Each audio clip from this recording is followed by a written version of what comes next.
Welcome to Constant Struggle. I'm Nick Watson. And I'm Brie Watson. This is episode 67 of the Constant Struggle podcast. And it features an interview with improviser and, I'm going to say boss. I'm saying boss. Boss of the Bad Dog Comedy Theater, Coko Galore. That was a great episode. What do you think, Nick? For sure, like strong boss energy, but in a good way. Let's build the hell out of this community and make it good. Yeah, I love it. Now, before we jump into Coco's chat, why don't we catch up, Nick? What do you think? We can not do that, Brie, if you want. I mean, no one needs to hear anything about that. Oh, I sense struggles. If struggle means just watching too much HBO quality program, then count me struggling. Well, maybe you're just refilling your tank.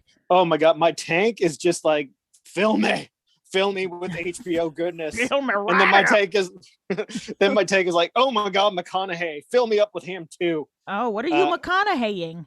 True Detective. Yeah, okay. I remember when that was on, but I never watched it. Is it good? I can't wait to learn how time is a flat circle. That's the whole reason why I'm going to watch this. I don't get that. I don't get it. Okay, it's a reference.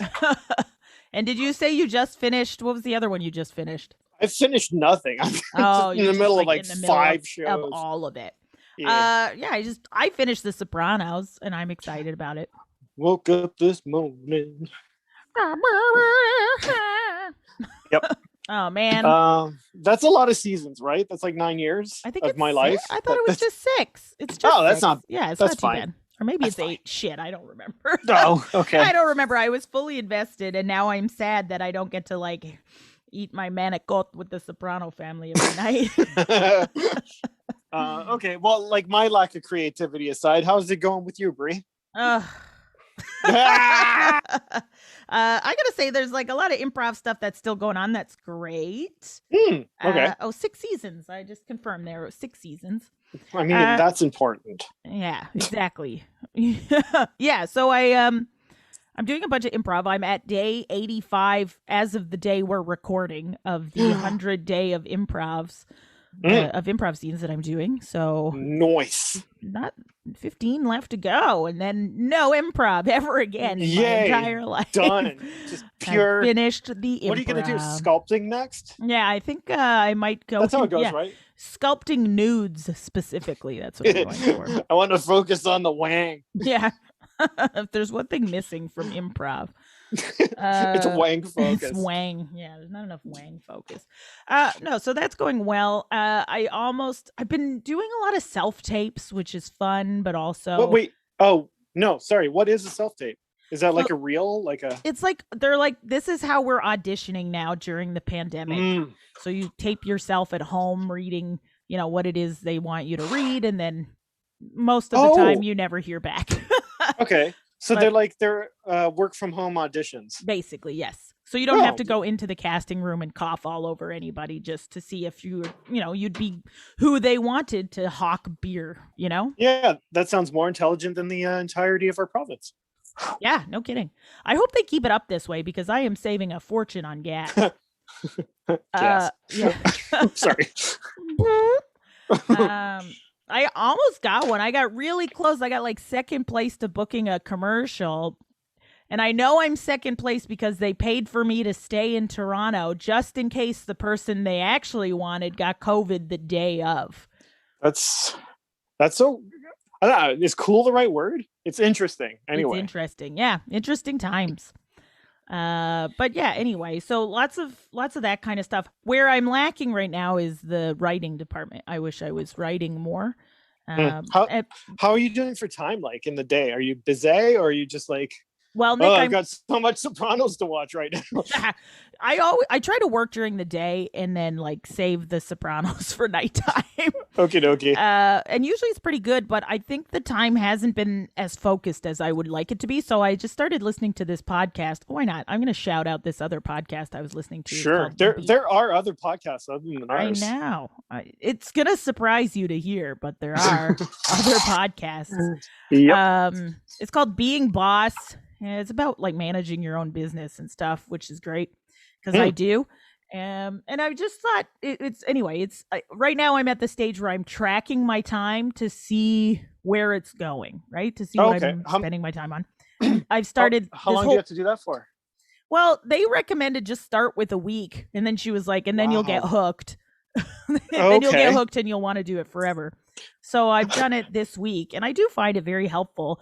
Like there's tons of apps you can use that help you with it too, right? Like I've got an app called Toggle Track, which tracks, you just put in like what it is you're working on, and you can divide it up by categories, and it just it's like a little running timer. And then I guess at the end of the week, you go back and you're like, oh, maybe I spent too much time on Instagram or too much time doing this or that, whatever. Oh, okay. Yeah. So already I've spent this week, I spent way less time on Instagram than I normally do. Yeah. So I think it's I don't know. It's the accountability that I'm looking for. And also because I had to spend a bunch of time, like a day, I was worried I would have to spend a day in Toronto. I was able to do all the things and I had a super busy day the day after. So I was like, okay, well, I can prep all the stuff I need to do the day, after, just in case I'm not available, just in case they do call me to set on Wednesday. So anyway, it's been helping me plan better too. Okie dokie. Yeah. That sounds good. Yeah. Well, hopefully it'll translate to more writing time. Productivity. Yes. What about you? Where are you up to in your righty stage? Yeah, nowhere. I'm in the wilderness right now. Okay. Yeah, I got loads of editing, and I don't want to do it because it's boring, and I write crap, and no one wants to read my stuff ever. So that's where I am. I have volunteered to read your thing. You have my stuff. I have the. I thought it had been edited since. Oh well, who could say, Brie? Well, fine. Give me a up-to-date copy of it. Oh, no. Okay. No, I wasn't digging for please edit my stuff. I was more like, what I write is trash and no one would want to read it. Oh, you sound like such a writer right now. Oh, it's because every writer's right. All our shit is shit, That's right, Nick. Writers write. They are, Brie. Hopefully, I don't know. Hopefully you'll find the motivation now. I don't know. I guess. Yeah, I don't know. Yeah. I'm just beating myself up because it's fun. Can't beat up other people. Might as well beat me up. I don't know if this is healthy. Maybe you should talk to someone, Nick. And by someone, I mean not me, because what do I know? I do improv. That's how you cry. That's right. Every day for about at least 10 minutes a day for the past 85 days. Yes, and well, speaking of someone who is not crying, who's taking life, by the horns and what? And bringing their theater company into, the sunny future. Why don't we jump into, was that okay? I don't know. I like that took me on a journey, and I'm glad I went. Oh, good. The improv is working. All right, here we go. Let's get ready, folks. I think you're really going to enjoy this interview with Coko Galore. Yay. Take a listen. Enjoy.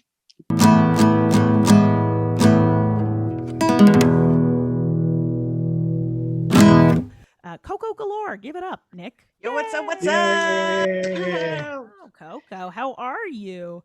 I'm good. I ventured outside today, so I'm all right. On the big adventure. Yes, I went to Starbucks. What did you get? Oh yeah, I'm curious to know what's that So like. they have a new drink called the brown sugar oat milk Americano. So I got that. Sounds like breakfast. That sounds like a tasty breakfast coffee drink. Yeah, it is. Nick, you look intrigued. All those words sound nice. Yeah, it's actually good. Good. That's awesome. Yeah. Was it a big lineup? That's the one thing that I'm scared to go back to Starbucks to have to wait in line. No, I ordered from mobile because I read an article. So I already ordered through mobile, and I felt bad doing that because I know that there's like a cashier staff that is there. So I was like, oh, maybe I should go in and order so that person feels like, you know what I mean? Like they're doing something, right? Yeah, like a human being. Yeah. Yeah. But I read an article saying that Starbucks employees have been like the 5 things that they want you to know. And one of it was like, can y'all order through mobile? And I was like, oh, okay, then I will. So I order through mobile. I go in. It's like those circle, like that Simpson where he walks into the house, puts on the hat, and goes right back out. That's basically what it is. Sometimes, like, if it's not too busy, you'll get the person who's like, oh, Coko, your order's right here, you know, and then you're kind of like, oh, that's but then most of the time, man, you're right, it's human interaction. Yeah, one time I just walked in the door and she was like, hi, Coko, and she gave it to me, and I was like, how did you even know it was me? Like, I'm wearing a mask. Oh, do they have like a photo of you on there? No, but she was just like, I just knew, and I was like, oh, okay. Big Coko energy coming from you. It's like, that's a Coko coming through, mask and all. Let's just give it to her. Amazing. Coko, I'm so happy you're here. I love much to Nick's dismay, to talk improv. To talk improv really? All the time. How did Coko find comedy? How did Coko get into comedy? What's that journey look like? Oh man, that journey was me training in general to be anything in the field, in the entertainment field, trying to figure out where I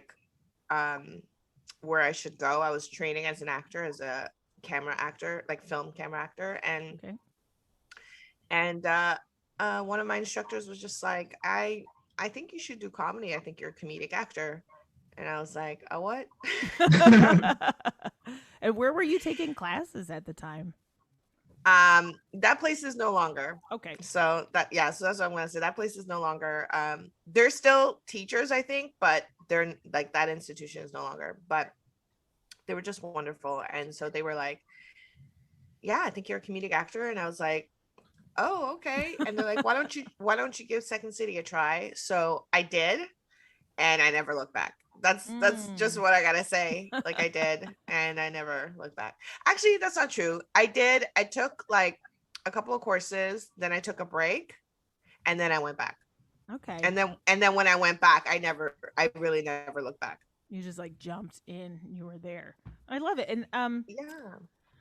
So did you already know, like, right when you were a kid, like, I want to be a performer, I want to be in the entertainment business? I knew that I wanted to be a performer. I watched Fame when I was really young. Oh, that's how they got you. I was like, this is gonna be my life. I had no idea what I was watching, of course. I was so young. But I just love showbiz so much. And I think one of the things that you kind of have to figure out as you go through, you know, the biz and stuff is, where do you fit in, right? And not everybody has to be, I always use Brad Pitt, but I'll use Julia Roberts today.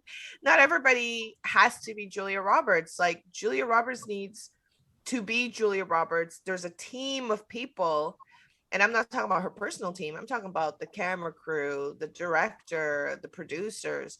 There's a team of people helping this production, this film, this star become the star. So you kind of start to figure out, what are the different things that I could do in the industry. And yeah.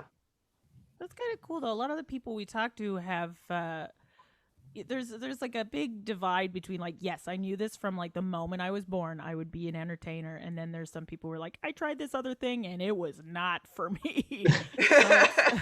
So it's I think it's cool when somebody knew, you know, when somebody knew all along that this is what they wanted to do. I just didn't know I wanted to be a comedic performer. I didn't know, because comedy was just a personal thing that I did in like my family, with my friends. Like, you know, we're always laughing and stuff like that. And I loved imitating people and finding the humor in situations. But I never thought of that as like a career path. I was like, I'm going to be a serious actor. So were you like a big fan of comedies growing up and stuff? Or no, I wasn't. Oh, I wasn't. That's the thing. I don't know as much about comedy as, like, I remember like when I went to Second City, like some of those people, and I want to say maybe you also, like y'all know like people's names, when they wrote what, when they were on SNL, when they were on SCTV, like who wrote what movie and what it did to like the comedy culture. I don't really know anything like that. Yeah. I know a bit about like African American comedy culture, because that was the culture that I took in, but I really know nothing about like just like sketch writing, and I know nothing. Like, well, not know nothing. I knew nothing. Now I know stuff. Yeah. But Yeah, well, there's nothing funnier than knowing the detailed history of anything. Yeah. No, yeah, we're just like, yeah, I don't know if being a huge comedy nerd really helps you when you actually get up on stage and have to perform. Hold on a second. I have a delivery. All right, I love it. What did you get there? That looks, I just saw a quick bite, but it looks delicious. Oh my God, we got dim sum. Oh man. So Jonas lives upstairs, and often we order food together. Oh, that's smart. Yeah, so he'll be like, we're getting dim sum, and I'm like, great. Yeah, we are. So you started at Second City, and was it improv just to start off with, or were you doing some writing and that kind of stuff, or did you just start in improv? No, I just started with improv. Once again, just didn't really know what back things I should be doing. Writing was so far, like I just didn't even know or understand what it was. And I would say I finished conservatory still not understanding what it was. Oh, wow. What was your conservatory show? What was it called? It was called Don't Quit Your Daydream. Ah. Yeah. And it was a great show, and I learned a lot about writing. My director was Carly Heffernan. Yeah. And she taught me so much about like, you know, generating like premises, and she's an amazing kind of like sketch writer and comedic writer. Yeah, that's like her bag. Like she still teaches these premise creating courses and that kind of stuff. And she's great at it. I'll tell everybody to take it. I don't care if I'm a bad dog, but I was like, yo, take her class. I think that's such a good way of looking at it though, right? Like a student's going to be, or an improviser is going to be best if they take in some courses from all over, right? Like take a class at Second City, but also bad dog, but also SoCap, you know? That's the thing, is that like comedy institutions have different philosophies. And I think for you to be a well-rounded comedian, especially in a place like Toronto, Toronto much functions like LA and New York. It's an industry city. So you want to be well-rounded. You want to kind of like cover all corners for yourself. Go to all the schools. Well, there are some schools you shouldn't go to, but we don't need to talk about it. We don't need to talk about it. That's, oh man, it's so it's great. And so what did you sort of discover about yourself, about your comedy when you're going through Second City? Was there anything, because I want to say you have one of the strongest voices in comedy. Like it's almost like you know what you're there to do, you know? Right. Thank you for that. That took a while. That took a long time, and it took a lot of, like, to be really honest, it took a lot of introspection, like self-awareness, and it also took not taking things personally when you're given a constructive note. So there was a long time where I wasn't getting into things. I wasn't like you know, like I think that's the term. I wasn't getting into things. I wasn't getting a lot of stage time. Okay, and, yeah, like troops and festivals and things. Yeah, okay. And I didn't even know about festivals. Never mind that. But it was more that like I couldn't, you know, like if people were like, oh, you want to join my troupe, I for sure was not like one of the first. It felt like dodgeball all over again. Oh no. But the thing I had to ask myself, and I think that's only because I came to the improv world like in my 30s, right? So I think I started when I was like 28ish. So when I was like going through it, I was like in my early 30s, and it's a little bit different than going through it in your mid to late 20s. Yeah. It is different. And so I didn't want to, and this is something that I think a lot of BIPOC people go through, is you try not to be like, this is about race. You try to be like, what is this about, so that you can get better. Sometimes it's about both. Sometimes it is about both, because opportunities and chances, and by chances I mean to make mistakes, fail, and just be better, were given to like non-BIPOC counterparts a lot easier than it was to us. I would say, so for sure there's an element of that, but I try to, and I think a lot of us try to do that, is you try to not make it about race so that it's not super depressing, and you're just like, what can I do to get through the door, period? How am I going to get around this? You're just not blank enough. How am I going to get around this? And I think like I just kept training. I straight up just trained like an athlete. And I think it was when and I was told different things, so I started to be able to piece it together. I was told by a very renowned teacher, your voice is in your honesty. And I was like, oh, okay. So then I was like, what does that mean? So then it took me years, and then I kept hearing that from different instructors in different classes. You know, your comedy is raw, your comedy is truthful. And I was like, okay, but what does that look like though? What do you want me to do about that? Yeah, what am I supposed to do? Just never act? I don't know. What are you all, what's everyone else doing? Just faking? Like, come on. I mean, in a way. I think I was so, like, I understood, but at the same time I was confused, because you can be giving a note, and yes, it's a truthful note and it's a constructive note, but you're like, but what do I do with this note? And I would say it was when we formed Coko and Daphne, and I started training with Daphne, because friend of the podcast, Nick, friend of the podcast. Daphne. For sure, yeah. and we say this, we trained Coko and Daphne like athletes, and so we got a coach. Yeah, we trained up until like as a coach? It was Matt Folliett. Our coach was Matt Folliett, and we trained. I think we trained up until like maybe 2 years ago, when we just got individually too busy to be able to merge our schedules and train. But yeah, we just and at first, like the first 6 months, we trained with no performing. What does that training look like? Like, I've got a Rocky montage going through my head now, but what is that for improv? Is it like lion face, duck face, lion face? And as a duo too, I think it's different as a duo than it is as a troupe. So just you and Daphne, yeah. What are these? Yeah. So we did push-ups. I'm kidding. No. We met for the first 6 months. We met. If I think it was every week or bi-weekly. With Matt. Nice. And to be like, okay. Because at that point we were already like performers. We performed in long form troupes. We've done shows, but we wanted to be like, we want to be great together. So what does that look like? And so it was like, you got to ask Matt how he trained us. That's not even he's like, listen, 10 reps of word association. I don't know.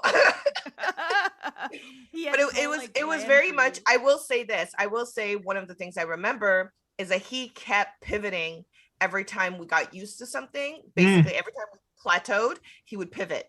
That's a great And so we trained in a lot of areas. One exercise that I love that we did was we did like basically a montage, but every scene had to be different. Ooh. There was no repetition. So if we did a monologue, we couldn't do one again. Oh, so even the content kind of thing, or just the style of the scene? The style of the scene. Cool. Okay, great. Oh man, that's great. And especially just like two people, because you think I'm pretty limited to what I can do as a montage. No, we were not. We played everything. We were playing ghost characters. We paint. We did everything. So it was a lot of like training, and we saw it like as almost like a sport. Yeah. Even though if you talk to Daphne, both her and I are not sporty people at all. But this is your sport. This is our sport, and we very much saw it like that, and we trained hard. Yeah, I think that's nuts. Because to me, that sounds like it's like playtime as training. So would it be like an hour together or 2 hours, or like how does it work? We did 2 hours. That's great. Yeah, we just like solid improv-y kind of games. And Coko, to give you an idea, Nick has a son right now who is like a really great baseball player. So he's got to go to all his son's like coaching and like practices and stuff. So I could see him trying to like compare Cooper's. So this is what it looks practice. like. So I can do the parallels for you, right?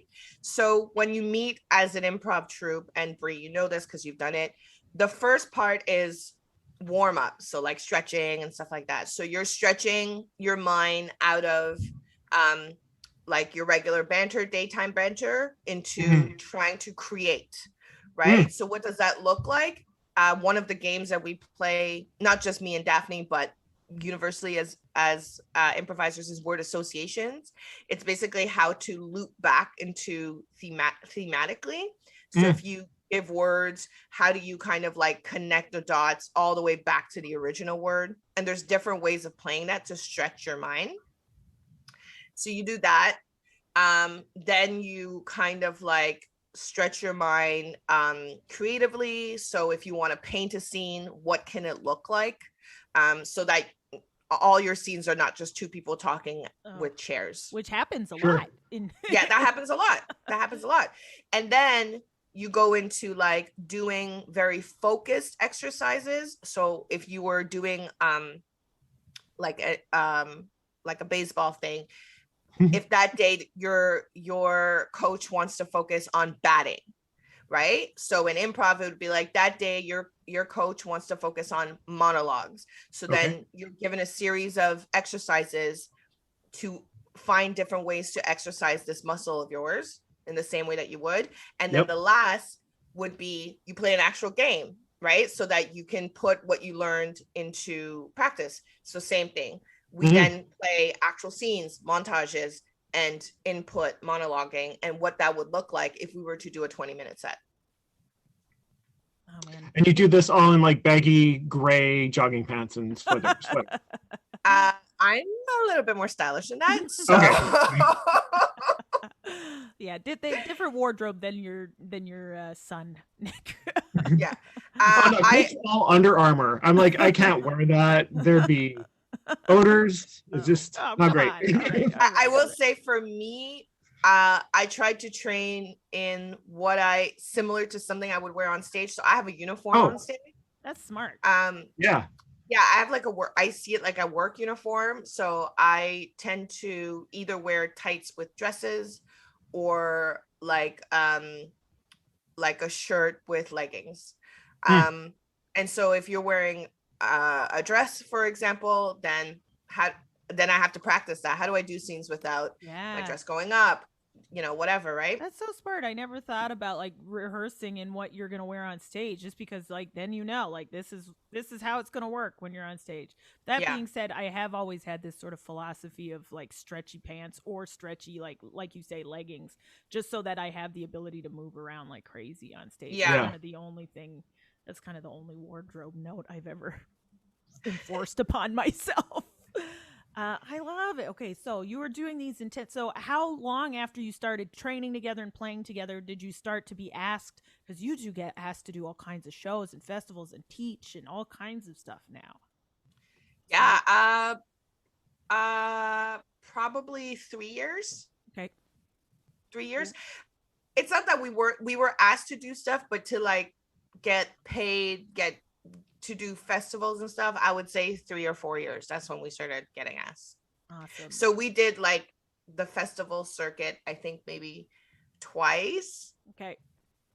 And we did it like to showcase ourselves. So we paid for everything. At the time, we both had kind of like full-time jobs, so we were still able to pay for that. Right. What were you doing as a full-time job before? Well, I was a tutor. That's what I did. Perfect. That's why I can explain things in detail. So concisely. Yes, that's why I was like, oh, you need me to explain something so that you can understand? I can do that, no problem. I have that ability. Yeah. Well, Yeah, awesome. I was a tutor. I was a tutor for 17 years. Wow. Oh wow. All right. That's a lot of communication skills right there. Yeah. What I wasn't great at it at the beginning. Oh like, no. No, I was not. I became better as I understood, and also the understanding of what the function of teaching changed while I was teaching. Oh, okay. Oh, yeah, that sounds interesting. Well, I think it very much went from the teacher knows all, and if you don't learn, you're the one not absorbing, right, to this was a shift. Like I shifted with that to everybody has their own learning style, and we, the teacher, are the ones who have to adapt to the student, not the other way around. That's great. That's so I remember taking university classes where we were talking about that, but it was kind of before anything. I think before anything was actually done about it, because we were still like, oh yeah, the standard way of teaching is like person in front of class gives you information, you regurgitate it back. Yeah. But it was never like, let's have, how about, or even just like, how about we include each of the students' like experiences as well, so that we can sort of get a sense of where everybody's coming from too. Yeah, and I think also the assumption that not paying attention is necessarily like trying to be rude, right? And so as someone who's taught for a long time, if someone's not paying attention, I express how it makes me feel first. I'm just like, hey, when you're not paying attention, this is how it makes me feel. I feel like you're disrespecting me. And then the person might correct me and be like, oh, actually, it's not that I need to pee, or it's not that I'm thinking about what happened last night. Like, you know what I mean? So it's more like I want you to understand where I'm coming from. Now help me understand where you're coming from. And then we can kind of like figure it out. Yeah, it just sounds like good communication skills. Back and forth I remember I got in trouble so hard once because I was doodling in class, but I was still listening. Like some people, I think, have the ability to do two things at once, and I just remember it's like, yeah, I doodle, like, you know what I mean? I also need to do two things at once, but you see, because I'm like of a certain age, I tell people that that's what I'm doing. I'm like, hey, I am listening, but I need to doodle because like I can't. And they're like, no problem. So I just release this nervous energy somehow. Yeah, like I used to attend meetings and just bring a coloring book. Oh wow. But probably helps like process information, but you're also doing something kind of it really does. Like time. I just cannot do and I wasn't like this as a kid.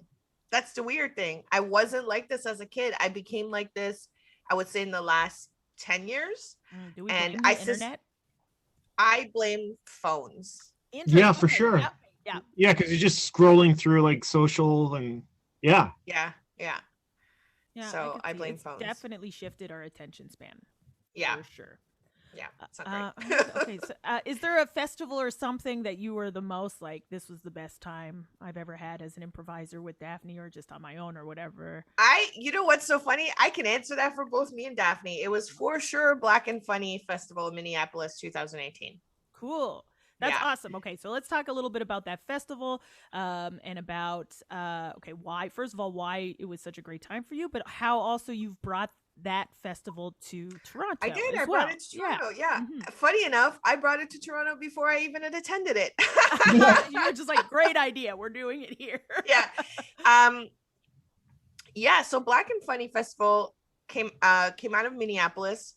Sorry, it's called the Black and Funny Improv Festival in Minneapolis. Okay. And that festival was meant to kind of showcase and highlight Black improvisers in Minneapolis. And they flew in people because, you know, because there's not enough. And to just be like, hey, we're here, we're doing this thing, you can join us, this is a safe space for you. So it's to showcase and demonstrate to Black folks that we are in improv. And when we went, it felt like a family reunion, because we had seen different troops, different Black troops, different Black troops in different cities through the years. but never in one now it's just location. like, yeah, right? yeah. Like it was just like, we'll see one troop here, we'll see one troop here, and kind of like go like that. But this was the place where we all came together. We're like, whoa, mind explosion. Oh man. And I remember coming back from the festival and telling like my white improviser friends, is this what it feels like? Like all the for time. you guys? This is just what it is. Yeah. I was like, this is what it feels like for you guys to go to improv festivals. What? No wonder you guys are having such a great time. Oh man. Because we would go to festivals and have a great time, but because we position it as work for ourselves, we were like, this is work. We are working, right? And so if we had a big show, you wouldn't find us partying. Right. We'd be like, yo, we got to go home and banter so that we can connect, so that tomorrow you can see that magic on stage. Bye. But yeah, so our minds were blown, because we were like, this is what, oh my God, what a difference for you. That sounds so. It was so different. It was so different, because everything at every turn, like I'm of course, like there is no monolithic Black experience, but in a way there is, kind of thing. So as Black folks in improv, we were like, remember that time you were the only one on the team and only all of us understood? Yeah. I mean, I suppose, like, okay, the only comparison I could make is like, I've been the only woman on a show. Woman, yeah. But I even to that, I know it's not anywhere near the same experience. Right. So, but I think we can still parallel. So imagine being the only woman on a show, and you talk about, your ovaries, for example, right? Everybody else is like, what do I care? What are you talking about? Can't relate. I don't have those. Yeah. Oh man, I just think that must have felt like such a magical experience, and I don't want to say magical, but because it was, though. It really was. Yeah, it really was a magical experience, and we've had since, like, in other cities. When we went to Portland a couple years ago, Leon Anderson, I think his last name was, had us all gather and have like a gathering. And that was really fun. So that wasn't a Black and Funny festival, that was just a festival. And he created space. He created space for all the Black improvisers to hang out together and get to know each other. And that was really amazing as well. So it's kind of like, it kind of feels like being part of like a club or like a sorority or a fraternity of some sort, where every city we go to, we can hang out with Black improvisers. And improv is a unique experience. Like, it's very Thelma and Louise. You feel like you get on stage and you're about to jump off a cliff. You're like, what are we doing? I don't know. I was gonna say, literally, in the case where that one time you fell off the stage. Oh man. Oh my God. You were there. I was there for that. Yes, I fell off the stage and got a concussion. Oh no. Like, they're sending her to the You're hospital. taking the sports analogy way too close. Yeah, I know. I've also broken my foot. Oh my. Yeah, that was 2000. So someone actually asked us recently, what are the injuries that you've had on stage? So I've had I've gotten a concussion. Daphne has like twisted her ankle, it was really bad. And then we were in Chicago, and I've broken my foot. No, oh gosh, that's hardcore. That's dedication to the craft right there. Listen, don't you're not gonna put undedicated improviser beside my name. I've got the scars to prove it. I really do, though. And it's so funny because when I broke my foot, so when we were talking about training with Matt, one of the things that I was gonna say is like, when you train, like, kind of like that, you get to find out little things that you wouldn't find out, like maybe you would only find out through experience, but we find out through Matt. So for example, one time I was so tired, I wanted to do my set barefoot, and Matt was like, nope, put your shoes on. I don't want you break your foot. And I was like, what? Okay, that's not gonna happen. That's not gonna. What are you talking about? Literally, like 5 years later, cut to yeah. Me Every wearing. improv, everyone breaks a foot in improv. no. It's a well-known. What were you wearing? I was wearing flat shoes. Oh, and that's it, eh? Jeez. Yeah, so I will never. And I was wearing flat shoes when I got my concussion. And guess what? Both those pairs of shoes went into the garbage the very next day. That's smart. Traitors. Yeah, exactly. To me. I was like, how dare you betray my entire body? You're You had one job, Shu. One job. Support me. That's all I ask. Oh man, I read somewhere that was like, if you feel like you're in a slump, I was just reading Will Hines's book recently. If you feel like you're in an improv slump, get yourself like a fresh new pair of shoes and wear them on stage, and it'll like change the game. He's like, I don't know how it works. Wow. I don't know how it works, but it does. I'm like, all right. I usually get a new makeup thing. There you go. That's what I do. Yeah. So I get it. As long as it's something new that you're bringing into the routine, freshening things up a bit. It's like a superhero costume. Yeah. Oh, I like that. Okay, so you're in Chicago, you're in Portland, you're in Minneapolis, and now you're like, let's bring this festival of awesomeness to Toronto, but not just for improvisers, for stand-up and sketch too? Yeah, so I brought Black and Funny to Toronto, honestly, before I went to the festival in Minneapolis. It was something that I had always had in the back of my mind to do an all Black showcase and to also do an all Asian showcase. So that's something that I'm working on this year. For those who can't see me, well, actually, even if you saw me, you would know my mother is Asian. So yeah, you wrote in case anybody's like, why is she doing the Asian and Funny Festival? So I asked John and Elsie whether or not I can do it, and they were like, absolutely. So the first time I did it, I did one night. Okay. And it was 3 shows in one night, and I did a stand-up show, an all woman show, and then improv show. The goal was, and the goal always has been, improv. Okay. But improv is so, I don't want to say foreign, but it's also not something that is well known in the Black community. I have to build up to them being like, what is it that we're watching? And a lot of times, like, Daphne and I will do improv and people really think we're doing sketch.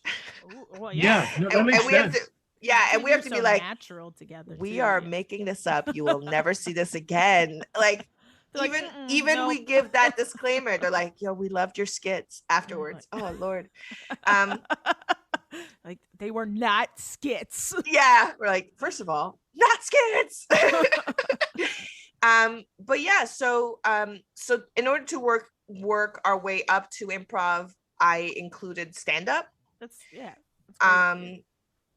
so we had in the first show was a stand-up lineup and ended with improv.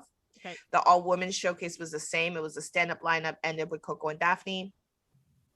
And then there was a just 1 hour Armando. Lovely.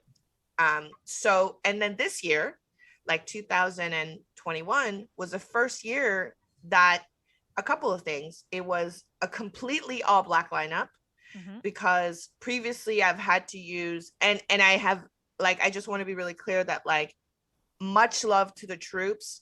I have zero problems with that, because I did have to use sketch troops that were not all Black, right? Because there were no all Black sketch troops. Yeah.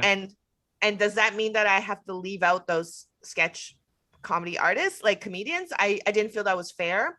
Yeah, in stand-up, I tried my best to be all Black lineup. I failed once, but that's fine. Yeah, it's a whole thing. There were times where I had to ask people, are you Black? And they were like, Brie does that all the time. I just walk up to random people all the time. Excuse me. Excuse me, Meghan Markle. Are you Black? Are you Black?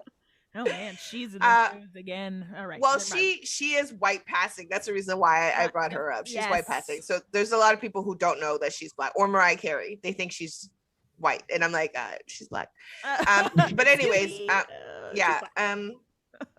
So this was the first year that we had all Black sketch ensemble in and all black sketch improv, and it was the first year that we had 0 stand-ups. Yay! Yeah, so that's and there is, first of all the love to the stand-up community, the black comedian stand-up community, but it was just like the goal was always improv and sketch. Yeah, you're building that up. Yeah, for sure. Yeah, so this was the first year, so it was online, so it was quite a thing. And also there are a lot of stand-up showcases during Black History Month, so that's a good point. That's so great. And so how was it attended? Like, did a lot of people show up online? Because I know online is it was. Well, one of the cool things was, so the sketch ensemble was our debut, was the Untitled Black Sketch Project. So it was our debut table read. Oh, and cool. So I think a lot of people were really excited for that because we've been working on it since June. Mm-hmm. And so people were like, oh my God, this is great, because it just wasn't, right? So now it is. And we're like, and that was really, really fun. And also, it was funny because I was doing the table read, and in my head I was like, this is not a table read. We are straight up performing these sketches. Oh, cool. We lied to ourselves. I felt nervous looking like I was reading, when in fact we were all supposed to be reading, but we were so into our sketches that it looked like we weren't. I was like, should my eyes shift? It was but I don't know. I think that's great. You were into it, Yeah, it was a lot of fun. And then our improv was we had people from Minneapolis and Baltimore and Vancouver join us, and that was really fun to be able to do that online. So it was like a success, in my opinion. That's awesome. I love it. And so Nick might not know that, and some of our listeners might not know, but Coko is basically the reason Bad Dog has the online presence it does, because of the pandemic, right? We had excellent places had to shift really quickly, and I think Bad Dog, certainly more than the other comedy institutions in Toronto, including Second City, which I work for, I feel like you right away jumped on the opportunity to bring your stuff online, whereas a lot of these other places are still lagging behind in that department. You have a regular lineup of programming for Bad Dog shows, and you keep it updated, you keep it fresh. Like, how did that come about? How are you like, yes, this has to happen, and this is what I'm going to do. This is how it's going to work. Well, it all started with me being pissed off. Because when I started, when the pandy started, when the pandy started on March 15th, we all agree it was March 15th, right? It was in that ballpark. Yeah, I just remember St. Patrick's Day getting nuked for us. Yeah. So it was like, at first we thought, we'd be back in a month. Let's not worry about it. I didn't think so, but at the same time, when everybody's so optimistic, you don't want to be like, are you watching the news in China, guys? I mean, if you look at the spread in 1918, clearly comedy's not going to right? I was like, are you guys watching the news? So, and you don't want to be like a Debbie Downer kind of thing. So we, I would say that with online classes, it was Vance. Okay. Vance is our former education director. Vance was like, we need to go online. And I was like, absolutely. Let's get the team and let's think it through and whatever. The reason why I say that it all started with me being pissed off, even prior to Vance coming to me, was what pissed me off is I was watching people go online, mm-hmm. and I remember saying to Alia, our former inclusion director, I said, what the fuck? I thought we couldn't do this online. Right.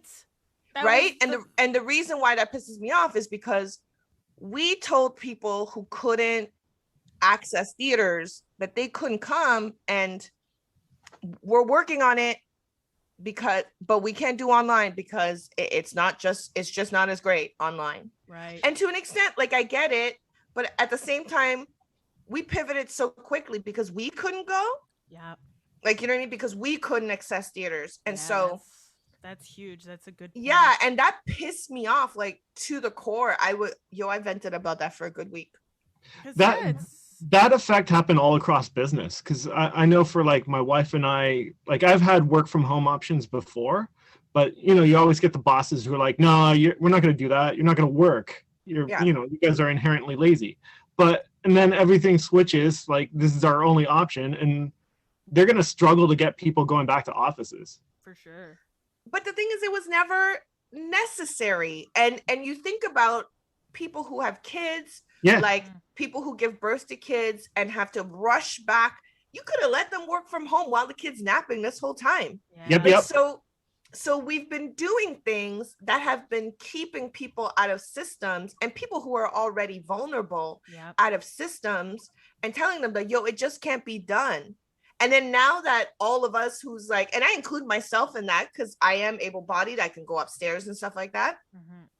And I don't have children, so I can work all damn day if I need to.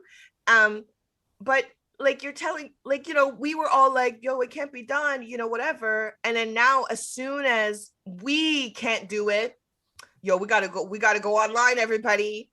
So it really made me really fucking mad, man. And I was talking to Alia, and I was just, and we were just like bantering about it, and I was just so pissed. And then I was like, okay, so I was like, okay, we're gonna go online as well, but I need us to do this with the intention and the care that it will last. Because we can't be being like, oh, we're just going online because we cannot be in theaters right now. But guess what? As soon as we're in theaters, peace out, everybody. I just felt like it was like, I can't speak for anybody else. I just know that's what went through my head. And so when we pivoted online, we did it with the intention of it being entertainment, not just for us to get like our kind of like, we need to be on stage kind of jitters out of our bodies, which is a very real thing for everybody. For sure. Yeah, for everybody who performs, you're like, I missed the stage. Even though we perform online, of course we still miss the stage, but but at the same time, I was just like, let's do it to the best of our abilities that we can right now. And when we did that, we also took into consideration, like, there were performers who were like, I just don't want to be online. No problem. We respect that. When you're ready, come through. If you're never ready, we still love you. So there were different things that we took into consideration. And then we just like did it. Like, you know what I mean? And I say I'm so grateful to Connor Lowe and Sean Murray for they've got a great tech. Yeah, they're we call them live stream technicians now. Connor Lowe is the technical director of the Bad Dog Comedy Theater. And so I was like, we need to learn I meant them. I like, everything about YouTube and streaming and whatever it is so that we can do this. And they did it.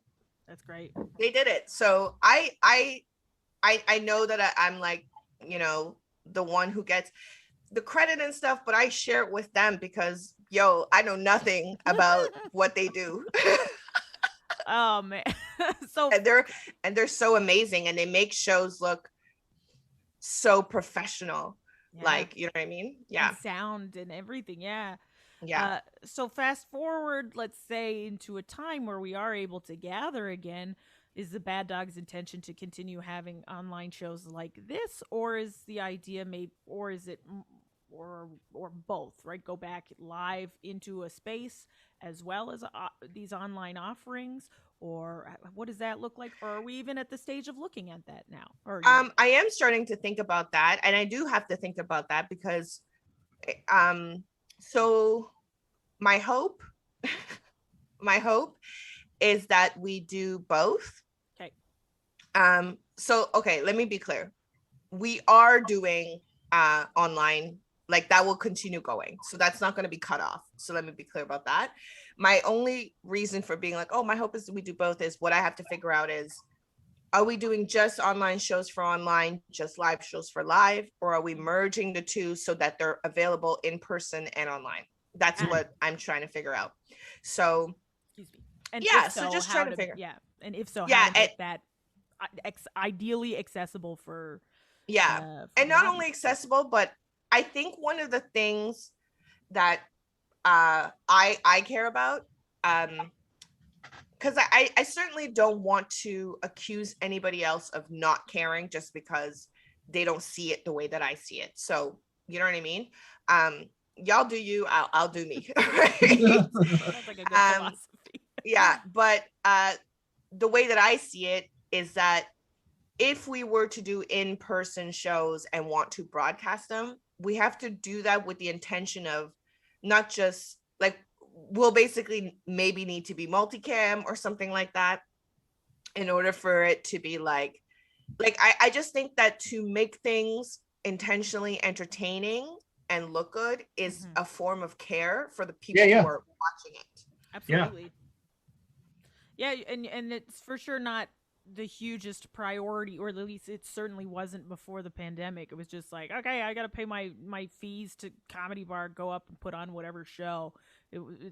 Regardless, like I've been to so many shows at Comedy Bar where it's like, oh, all the comedians just put a bunch of chairs on stage, and the audience is like, what's happening, right? And that's it. It's just chairs, right? It's the audience. Often, I guess the spaces were to work on developing their craft and experiencing things or experimenting with things, but yeah, I think there's definitely something huge to be said about once you get to a place where you are putting on a quality product, a quality show, how do we best broadcast that out to not just our audiences in person but also now online? So that's I don't think that like I don't think that that's necessarily like financial. Like, of course, there's money involved in how to build it. I think it's just like, for example, like we're talking about Comedy Bar and the chairs and stuff like that. Like you can broadcast out of Comedy Bar, any of those stages, and it will look amazing. So I'm not even gonna try to hate on that. Like Comedy Bar lighting is pretty good, and like, I was just hating on the chair thing. That's all. That's what I'm hating. Right. Like, I'm trying to write smart words, and you guys are just throwing a bunch of chairs on stage. All right. right. Oh, you're talking about a specific kind of comedy. Okay, Brie, I see you. Sorry, thank you for letting me vent. Yeah, no problem. I was just gonna say that at the end of the day, it's the product. Like it's like, you know what I mean? Like I'm okay if we film out of a black box theater, if that is what like has the web contrasting, that like the accessibility contrasting that we need so that people can see it properly. Like, you know, it's just different things that you have to put into consideration. So to me, it's just about like, how do you make it the best quality that you can with care? And I think that's the difference, is with care and intention. Because if you're just like, whatever, this is the best that we can do, that's one thing. But if you're like, is this the best that we can do so that the person viewing it feels like we are taking care of them? Yeah. I think that's such a nice way to look at it. Like if we're creating this wonderful content. Oh, sorry. Go ahead, Nick. Oh no, it's just putting your customer first. Like it's the people watching your thing. It's great that you want to perform and be a special little star and everything, but at the end of the day, who cares unless people want to watch that thing that you're doing? Yeah.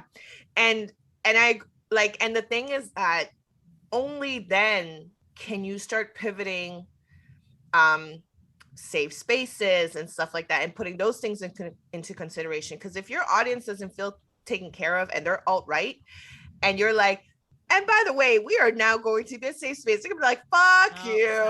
I don't care about your chairs. Yeah, that's not gonna, yeah. That's it. Yep, that's it. It is a fair point. Well, I was just going through, like I'm, just doing my thing of random note taking throughout the interview, and like a couple things that popped for me is that room for failure as a BIPOC performer, and that hit a chord with me because I just finished listening to Dave Chang's podcast. He's a Korean chef, but he does like a creative podcast as well, and he was talking to a performer who's saying like how like few Asian movies there are. and like the responsibility of like you got to make it good, otherwise you're not going to get your chance again. And it's like, like how do you have room to create, and like with that fear that your failure will like kick your entire race off the stage, it's nuts. Yeah, it's a whole lot of fucking pressure. I think the thing is that we have to give ourselves grace to make mistakes and keep it going. So even if someone tells me that I make a mistake and that means that my entire race can no longer be part, or the categories that I represent cannot be part of something, I just keep it moving. Yeah. Keep it moving. I think for people who are still in the industry, because a lot of people leave, and I don't blame them. The pressure. It's too much, right? Yeah. It's too much pressure. And in the sense of comedy, where laughter is your feedback, if you're continuously doing jokes that speak to you and no one's laughing, how will you ever develop your funny? Yeah. You guys are all wrong. This is gold. Oh, right? But the thing is that, like, I think if you're in a room that doesn't look like you, and your humor is like a cultural part of your cultural kind of background, it's hard to feel like you are funny in any way, shape, or form. Now, what I will say is, as someone who's had to pivot, I just pivoted. I was like, okay, this is not the time for me to be all of these identities. I'm just going to focus on this. What that has made me, and Daphne and I often talk about this, is it's actually made me a more versatile comedian. You got more stuff to play with. Yeah.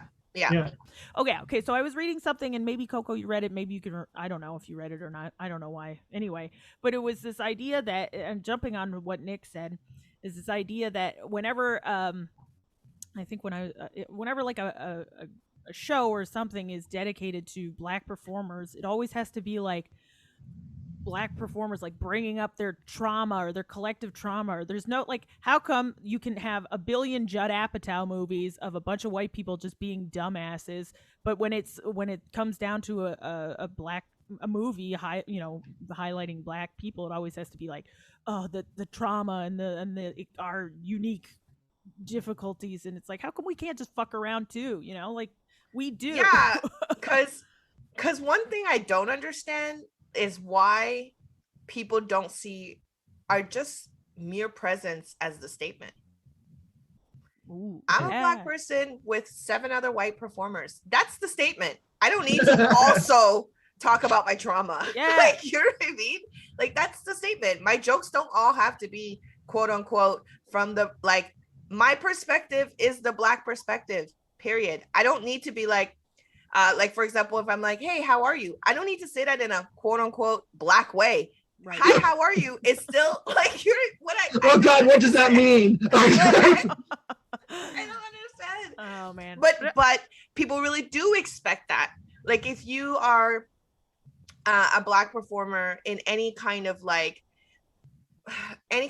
audition room and stuff like that, they're like, now can you say that from No. See, you already know, right? You already know. It's always like, you just bring it's just like, oh, it always has to come from like the Black experience or the Black perspective. It's like, can they not just exist? Can I just perform? But that's the thing, that sentence is wrong, because me speaking is already the Black voice. I am a Black person. When I speak, the things that come out of my mouth are the perspective of a Black person. Because it doesn't match what you think should be a Black perspective does not mean that it is not a Black perspective, because what that says to me is that the other person has an expectation of what they think I should sound like. So if I'm going, hey, what's going on? They want to hear, yo, what's up? What's up, y'all? Like, and I'm just like, but I don't always talk like that. Is that okay? I don't think that's not my interpretation of this character. I'm like, I'm playing a nurse. Is it okay that I don't? What's up, bitches? No. What's up, bitches? Give me that needle. Yo, you want an IV drip? Oh no.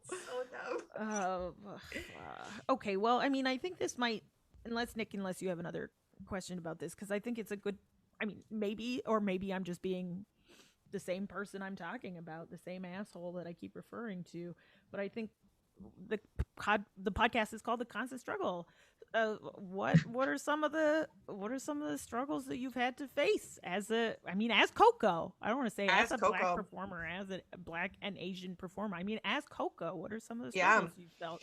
Well, Brie, before you answer, Coko, our show being called the Constant Struggle, I once had went to go record a show with Brie at her condo, and the reception lady there was a person. She was black, and she asked me what the name of our show was, and I had to straight up say to her, "It's called the Constant Struggle." We looking at you like, what do you know about that? And I just like politely smiled and walked away. So Canadian. Good day, madam. Have you seen my monocle about?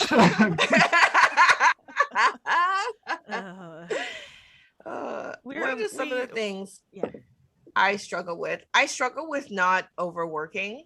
I'm a bit of a workaholic. I think it's a combination of just the want to always like be doing stuff, but also the idea that if I stop even for a second, it means, like I'm giving up or I'm failing or something like that. So the struggle of overworking is like, it's very real. So do you have to get somebody to like come in and intervene and send you on vacation, or how does that look? Well, right now ain't nobody going on no vacation. That's true. But I did have to do that. Like, I think a couple of years ago, I went on vacation and just didn't tell anybody. Where'd you go? Yeah. I went to Jamaica. Nice. I just went and hit on like a resort for a week. And I think I ended up telling like maybe 5 people, just for emergency purposes. That's good. That's smart. Yeah. Yeah, but I wasn't like on my phone, or I wasn't like I had to take social media off my phone and stuff like that. Yeah, so overworking and is one. I think feeling like what's the word I'm looking for? Like, I think when you are a person like me who just always is trying to do what's best, like for us as a community as we move forward, you do get a lot of pushback. I get a lot of support too, so let me not try to act like no one, like, there's a whole community standing with me who's like, we're with you, and that's really great. But for some reason the pushback always feels louder. Yeah. Right. Yeah. And it always makes me go, is what I'm doing right or wrong? Because what often happens is and this is a struggle that I'm being really honest here, and Daphne knows about this because she's like one of my best friends, this is my struggle as a human being. Not necessarily, it carries into being AD, it carries into being a producer, it carries anytime I'm in a position of power. And the reason why is because I have a really, really heavy guilty conscience, in the sense that like I feel bad for the smallest thing, even if it doesn't mean anything, right? And I try my best to speak up for what's right and to do what's right, and to stand with people that are often marginalized and oppressed. And when you push back against the system, people who represent the system, for example, their feelings are hurt, right? And there's 2 things, right? They might represent a system, but there's also the human being. And me and my guilty conscience is like, oh my God, are you okay? Wait a minute, you're racist. Yeah. Like, So part of it is like, yeah, they might need that, you know what I mean? They might need that, whatever it is, that kick in the teeth, or that, like awakening or whatever. But at the same time, the guilt of feeling like, oh no, now they're mad. Yeah, I struggle with this all the time, with like the guilt of feeling like I'm being mean to someone when I'm not trying to, because I think about the people that can potentially be hurt or have been hurt or are hurt. And I'm just like, but what about these other people over, like, so, like, you know what I mean? It's a constant back and forth. It's like you're hurting because you're looking after other people because you don't want them to hurt. It's like you're bearing the brunt of the hurt. Yeah, but then it's like, it's just a thing. And I think that, like, people who are used to being, and I mean this socially, not like in workspaces, people who are used to being in positions of privilege, through our social structure. So white people, cis white people, hetero white people, right? Like, I think when often they're being challenged, it feels like such an oppressive move. And it's not just me. I see it like online. I see it like anytime you're like, oh, but what about this? They don't hear you going, what about this? I see it in my mother-in-law. Yeah. You take it personal. You're like, oh, you're doing this attack against me. Yes. And that's really weird to me, because I feel like, because I'm a Black woman, when I say something and people assign tone to what I say or do. So I could be like, yo, this is concerning to me. What is happening with this? Ma'am, calm down. You said it all, Nick. You said it all. They don't hear that. They hear, yo, this is concerning to me. What are we doing here? Whoa, calm down. Meanwhile, I'm being like, I mean, are we okay? Like, why are we doing this? And they're like, yo, are we? It's like, why am I being assigned this anger? So I feel like there's, especially with online and stuff, I think a lot of people don't understand that they assign tone to racialized people, and very specifically to Black women. So when we just raise a question, which is a valid question, we get assigned angry right away. And then you then get a feedback like, well, what I said, and I was like, whoa. God, take a breath. All I said was, is it nice outside? Like, oh no. Yeah, no, it's so I struggle with these things, and this is just for like me as a human being, and it gets, it seeps into like the work, because if you're artistic and managing director and you're trying to protect people, it seeps into the work when you're like, it's this constant like, oh, but what if, but I'm starting to like, and funny enough, there's a lot of like literature about it now, like psychological writings on the psychology of like boundaries and being too nice. And a lot of that is the struggle of BIPOC people, women, people that are marginalized, is you are afraid of being seen as hostile, angry. You are assigned those things automatically. And you're also afraid of being seen as those things.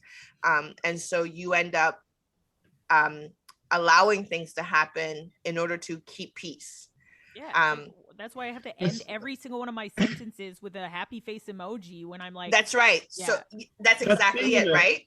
That's part of like being in an abusive relationship too, right? Yes. Well, I guess that's it, right? It is an abusive, the system it is an abusive relationship. Yeah. That's exactly it. Yeah, and like I totally get guys, listen, I'm woke as fuck, so I get all but no, we were talking about with my wife, she was having to do her one of her anti-racist like courses, I guess, and I've got mine coming up.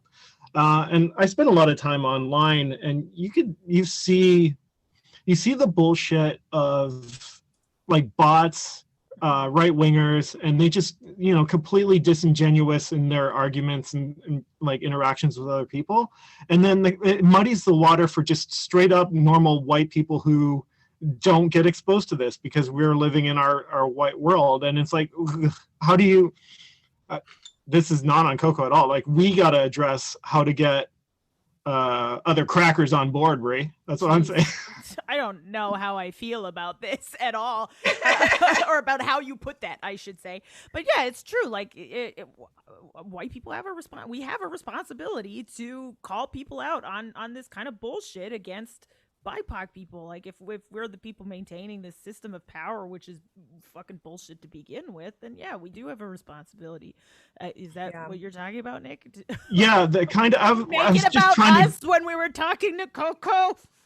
Yeah, but I'm trying to do it so, like, you know, we give Coko a break so she's allowed to do more and not feel bad about it. I got you. Right. Yeah, but the thing is that it's not happening at the speed that we need it to. Mm. And it's not happening with the shifts that we are making socially. So one of the things that happened after last June was that a lot more. Now, I just want to be clear. I became AD before June. So me becoming AD wasn't an answer to, oh, there are no Black people in positions of power. So I just need to be clear about that. And for companies that did that, the questions is, what are the systems that they have built around that person to protect them? Yeah. Because there is no protection for being a leader who is BIPOC in a community of white people. Yeah. Because you have to simultaneously protect the community, but also be faced with bullshit. Like, and I'm not talking about, like, let's be real here. Like, I'm not talking about little things like, well, why didn't I get blank? I'm not talking about shit like that. I'm talking about real, you know, like race, like microaggression and stuff like that. I'm talking about that kind of stuff. Not like, well, I wanted a blue poster and not a red one. No, I'm okay with, like, those are things that I have to deal with, but I'm talking about microaggression that happens on a day-to-day from the same, like, community that you're trying to serve, lead, right? Yeah. So it's quite challenging, because at which point do you go, yo, this line is racist? You would never say that to somebody else. At which point do you do this? Because then it's like, oh, am I pulling out the race card too much? There's so much nuance. And so the question is, what are the systems that are being built to protect people like me? Yeah, because there is like none. You're setting you up to fail otherwise, right? Right, because it's not happening fast enough. Exactly. Like because then they get to be like, oh, look what happened when we did put a BIPOC person. That's right. Yeah, that's right. Because, like, people are not moving, and it's not to be like, you're not reading fast enough. How can you? If you're 40 and you've lived in this kind of, like, veil of ignorance for 40 years, you're doing 40 years of catching up, and I'm doing 40 years of being like, whoo. And can't wait for this. Yeah. Right. Also, like, if they put you in the position of power, or like you've achieved this position of power. Certainly shouldn't be your responsibility to have to educate everybody, you know, along the way. You know what I mean? Mm-hmm. To have to be like, I'm up here, I want to make my decisions. I don't have to, like, and then you're getting pushback, and you have to be, you know, you don't want to have to. Do you not see why this is not right? You know, do you not see how this is and then you got to take time out of, like, your regular day to be like, your day-to-day duties. Okay, kids, let's talk about racism. Right? When you write an email with this tone, it says blank. Like, it's just, you know, like I said, at the end of the day, it's just not happening fast enough. And I still want to add, I just need to be real that there are a lot of people in the community who root for me, give me love, give me support privately, in public. So I'm not trying to be like, yo, this community is trash. Absolutely. But I love, like, I wouldn't have stayed in the job longer than probably past June if it was trash. Like, you know what I mean? I really do love our community. Like, in every corner of it, even the dark corners of it. I think the issue is that the education of and self-awareness within privilege is not happening fast enough for me to be able to just focus on doing my actual job. A lot of times I have to break away to prove that something's racist, to break down that something's racist, to talk about something being racist or misogynistic or homophobic.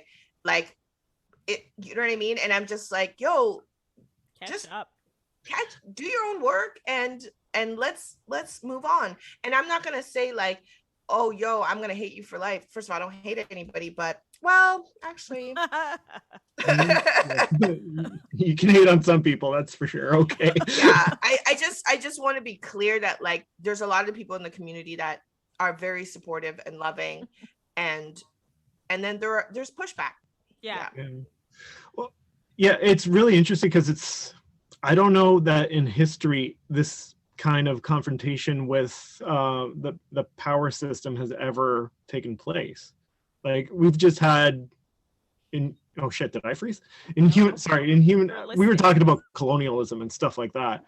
And like at no point has, well, I don't know if an empire's looked at itself and said, oh, how can we be nicer to all the people we've taken over? Yeah. But I think this is what it feels like for me. I cannot speak for anybody else.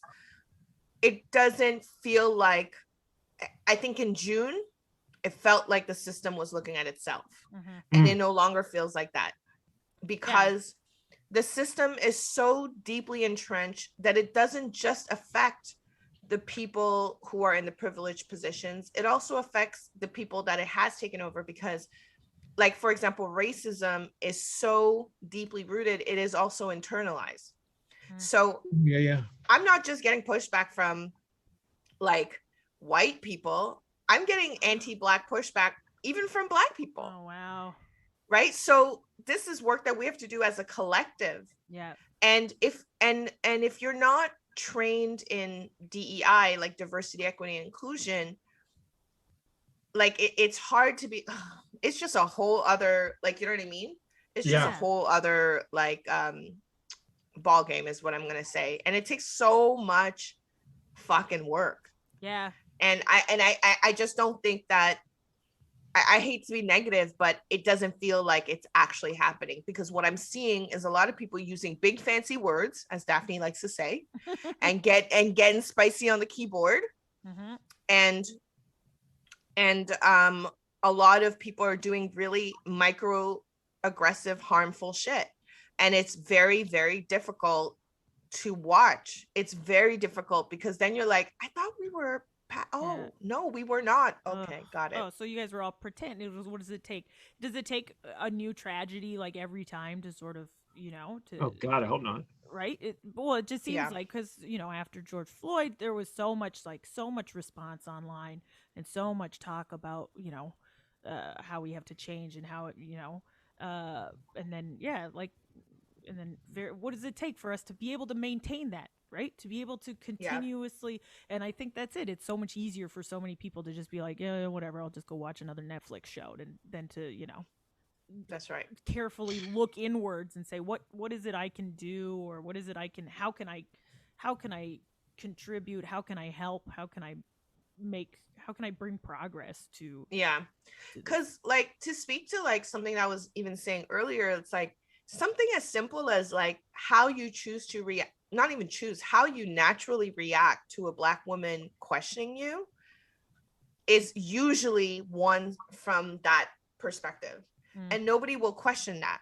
I've seen people be like, yeah, but you were being, I'm not necessarily talking about me, I'm just saying in general, like they'll be like, yo, but you were being hostile and you were being a bully. And I'm like, because I asked a question?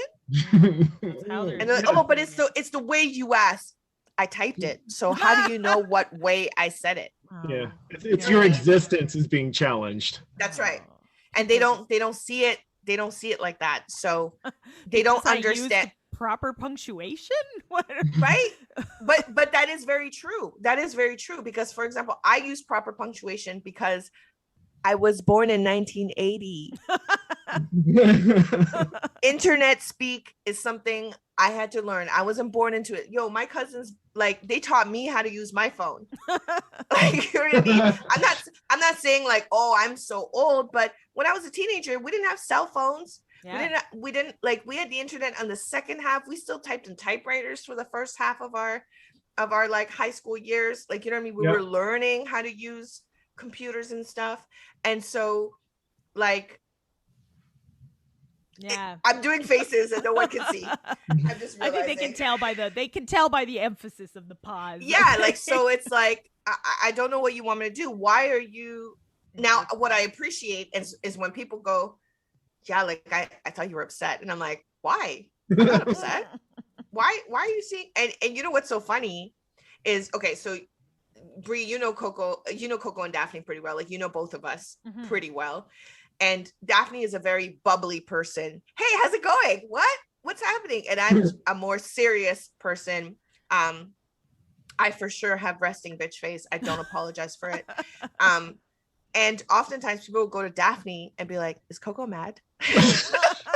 And Daphne will look over. This is a story that Daphne tells. No. Daphne will look over and I'll be in a neutral face, which is a resting bitch face. And then Daphne will go, oh no, she's having a great time. She's like your facial interpreter. Oh no, this is the best. I am her language translator. Like, if she can't say something in English, I say it for her, and she is my face interpreter. Yeah. Oh man. I do have to say that, okay, Nick, Nick isn't aware of this. One of my favorite memories of comedy career was when both of our airplanes, or when we couldn't get to New York, and Coko and I had to drive Candace and Daphne all the way to New York City overnight. Yes. What?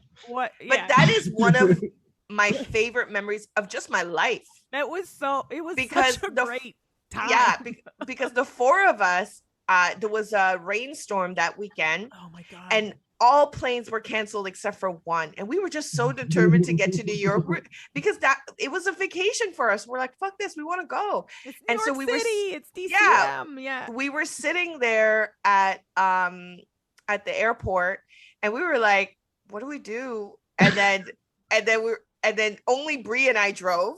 And we're like, should we rent a car? And then I was just like, yo, fuck that, I have a car. So we took a cab to my condo, which is like close by the airport, hopped into the car, went to Tim Hortons, bought a bunch of treats, and just drove through a downpour of rain. I was so terrified because I couldn't see. And then I had to wake Brie out. I was like, yo, you gotta drive the rest of the way. It was so funny because I was like, I'm gonna be so good. I'm gonna be so good like at night. And then like what's gonna be hard for me is the morning. And then I like started driving a little bit, and I was like, no, Coko, I can't. You have to. And then you did such a great job. I was so glad that you took the chunk of time that you did, because when I woke up, I was like good to go. Yes, and you were. Go. Yeah. And then I went to sleep. Yeah. Yeah. And then I just even like the fun times in the car for one, and then even just like the idea of like when we were driving in, you could finally see the sort of Manhattan skyline, and as the sun was rising, I was like, this is the fucking best, man. Best day of my life. It was so funny. I remember like that car ride, we made a pact, the four of us were like, yo, whatever we talk about in this car just stays here. Yes. We're never gonna repeat it. But it was just like the most fun conversation that we had. Yeah.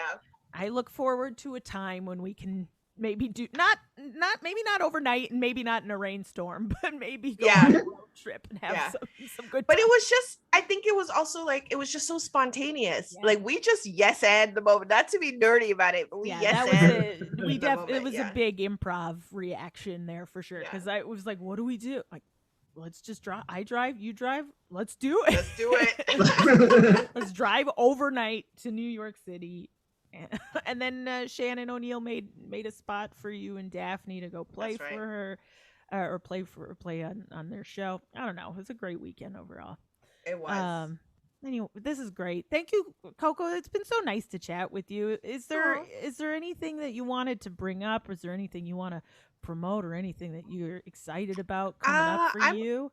I'm always excited about Bad Dog Theater. That's good to hear, considering you run the place. I do run the place.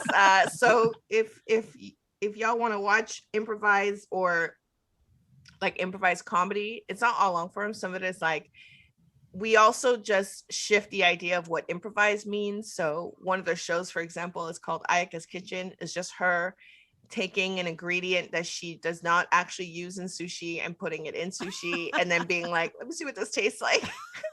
She's so funny, that woman. Like, just like the natural. Anyway, anytime. And she's so kind. Ayaka is one of the kindest people that we have in our improv community, and I hope to God that is forever protected. Like, she's such a precious person. You cannot have her back, Japan.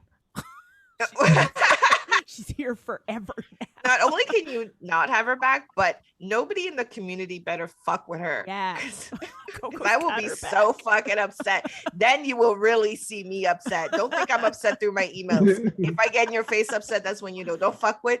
I'm just going to say name a few people that I don't need you to fuck with because they're so kind and precious.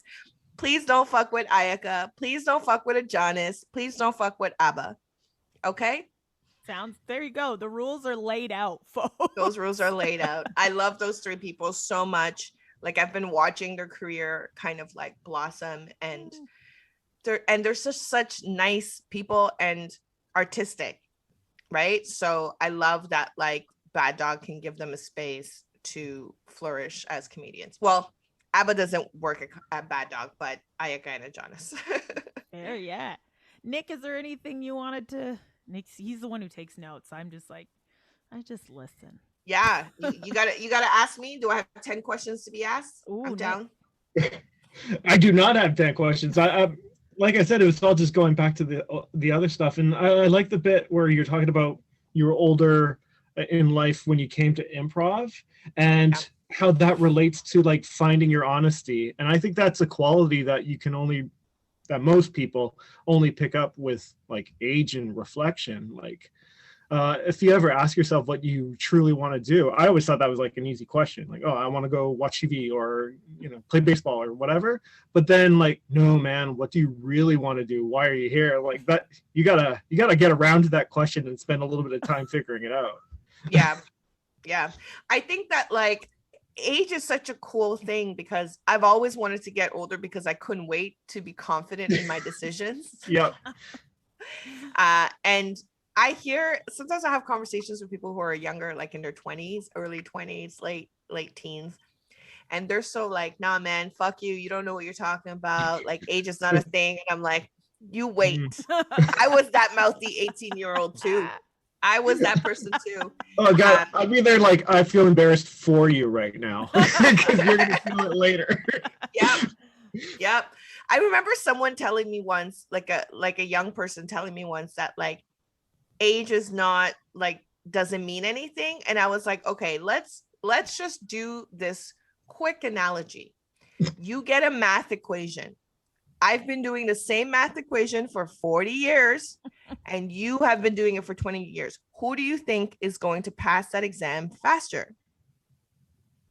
Well, the young people. Old people suck at math. But you've been doing the same equation. You know all the in and outs. You know exactly where you make your mistakes. You know what I mean? Like, for sure. We're just being dicks.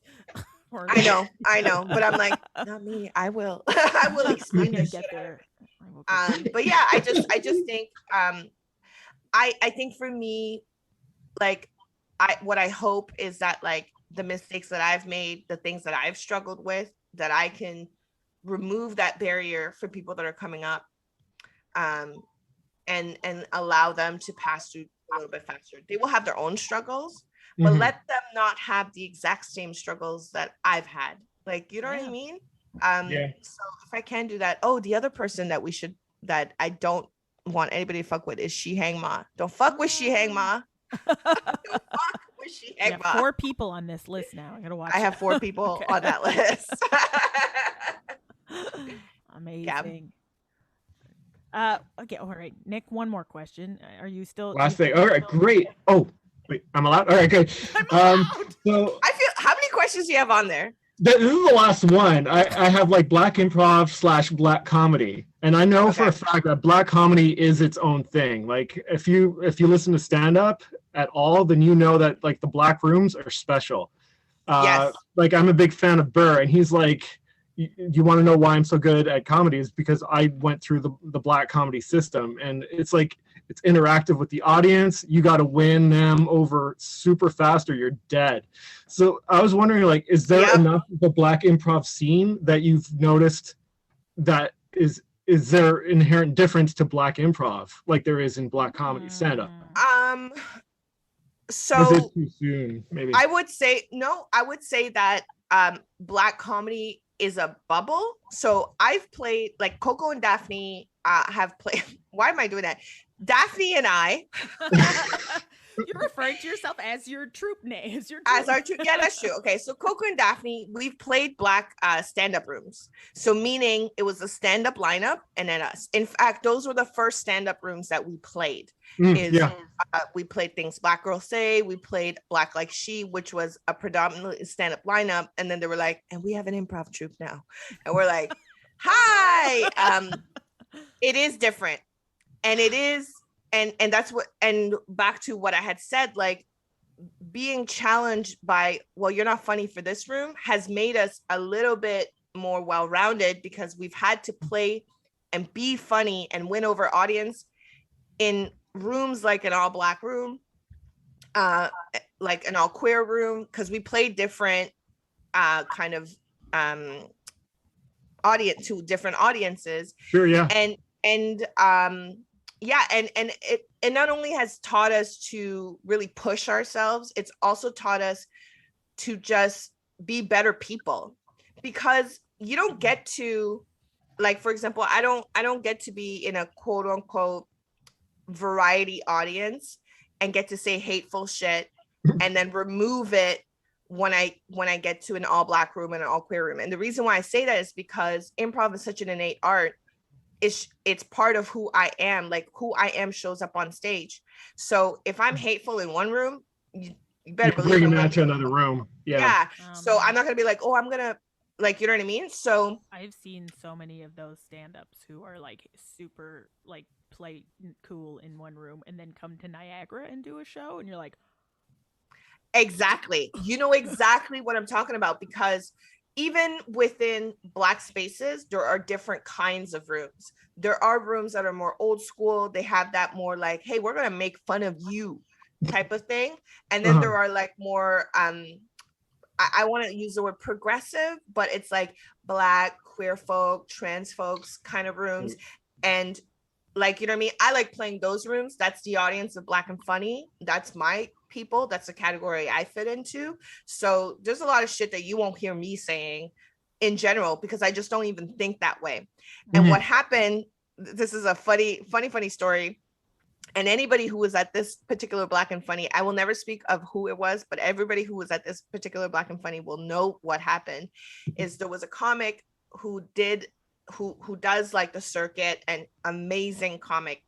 Honestly, this person is an amazing comedian, and they're not used to that progressive room. And when they did that room, they were winning the audience, and then did this one joke, and the whole audience went, oh. And they felt it, and at the end they were like, oh no. And I'm not laughing at them, like, I felt bad, but in my head I was like, why did you do that joke? What's wrong with you? Why did you do that joke at all? Like, this is not the room for that joke. And it just goes to show there are different rooms even within Black folks. So I feel like it is different. It is more, it pushes you to be better. As an improviser, it pushes you to be better. It pushes you to really expand your scope of what can be funny. And I feel that expansion makes us just better human beings. I love that. Perfect. I love it so much. Coko, thank you so much for talking to us today. It has been, I feel like we've taken up so much of your time, and I apologize for that. I loved it. I've had so much. Oh my God, I didn't even realize what time it was. I just checked and I was like, oh shit. But it was so insightful, and it was so awesome to hear your story and to hear about, you know, the stuff that you got to go through as you know, as the boss, you know, as the boss of the bad dog, the boss. Oh my God. I have a hard time with those kind of titles.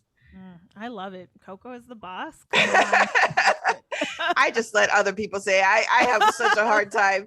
I'm like, I'm artistic and managing director. That's what I say. AKA And the boss. Hey, that's your like white colonial oppressor shining through right there. I'll stop.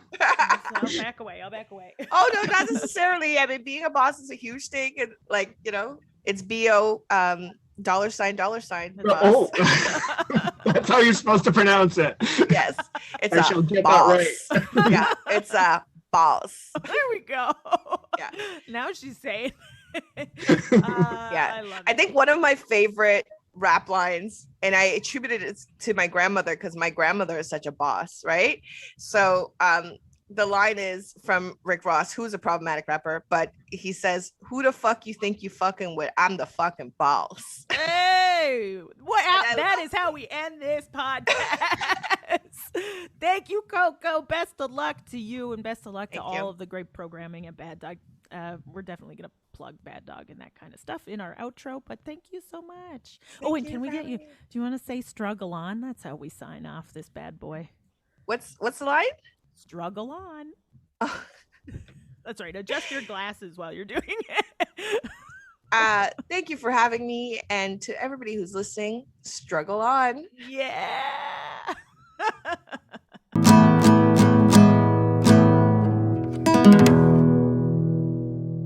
Super good episode. Really enjoyed that. Man. So great. Oh, Coko. I look forward to see what Coko does with Bad Dog. Like the new, when we're allowed to gather again, the new generation of Bad Dog. It sounds like it's going to be an exciting place. Streaming service. Like an exciting amalgam of the two. Ooh, there's a word. So you're big on the future. I am big on the future right now. Yeah. Because there's nothing else. Okay.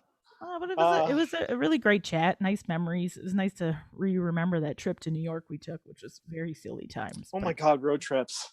Remember Yeah, road well, trips? I do remember, Brie, and they'll happen again, darn it. Yes, they will. In a far-off future when the world is ruled by cats. Oh, well, I'm okay with that, too. Driving cats. Driving?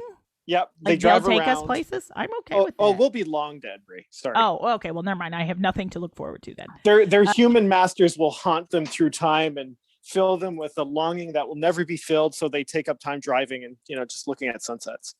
That sounds really nice for them, though. It's got to do something, right? That's true. Well, listen, if you enjoyed this episode and you want to find out more about Coko, you got to check her out on her social medias. You could definitely follow her on Instagram at Coko Galore. And she's on Facebook as well. You could follow the Bad Dog Theater as well. Again, on Instagram, I've got at Bad Dog Theater. And I think if you want to take classes specifically too, they have a separate account just for Bad Dog classes. And if you want to check out the duo, Coko and Daphne, they're on there too. They're on that Instagram. So take a look at that. Friends of the pod now. Yeah, we should. Both of them. We should. I think we'll tag back to that episode we did with Daphne because I bet lots has happened since then. Lots has happened since then. Yeah, that is patently true. And while you're on social media checking out other people's accounts, you could check out our stuff on Instagram, Facebook, and the Twitter. Yeah, you should. We're there. We are. That's right. And while you're at it, if you're downloading this episode, if you listen to this episode on Apple Podcasts or Spotify, you know what we would really appreciate if you would leave us a rating and a review. Oh my goodness, we would love that so much. We'd probably read it. Yeah, we would read it. I would read it on. I would read it live. We would for sure read it. Because I would be so thankful. Yeah. And read it live. We're doing absolutely. It live, Brie. Yeah, and if you're like, I got some struggles I want to talk about. I got some creative struggles. Give us a little shout on the same social medias we were talking about earlier, because we would love to talk to you. You better believe we'd talk about that. Yeah, that's what we love to talk about. Also, if you're just like, maybe I don't want to be on the podcast, but I do want to share a little struggle I've been dealing with, feel free to knock that into the like Facebook chat or something. There's we've got a nice network of people we know who might be able to, cheer you on, encourage you, and help you get over the struggle hump. That's what I'm going to call them. It is a mighty hump as well. Yeah. Sometimes they're big humps, sometimes just a little hump. But either way, we're here. We're here to support you on your journey, on your artistic journey, on your We're for sure supporting your humping. For siblings, I think this has gone way too far into the hump discussion. I made it weird. Yeah, I almost apologized for that. Yeah, I'm sorry. That's my bad. But anyway, if you're having struggles humping, that's another podcast. That's a different podcast you're gonna have to deal with. Anywho, thank you so much for listening. Thanks so much to Coko for such a wonderful interview. Nick, what do you got to say? And tune into Hump Struggles and struggle on. Struggle on. #humps. My humps.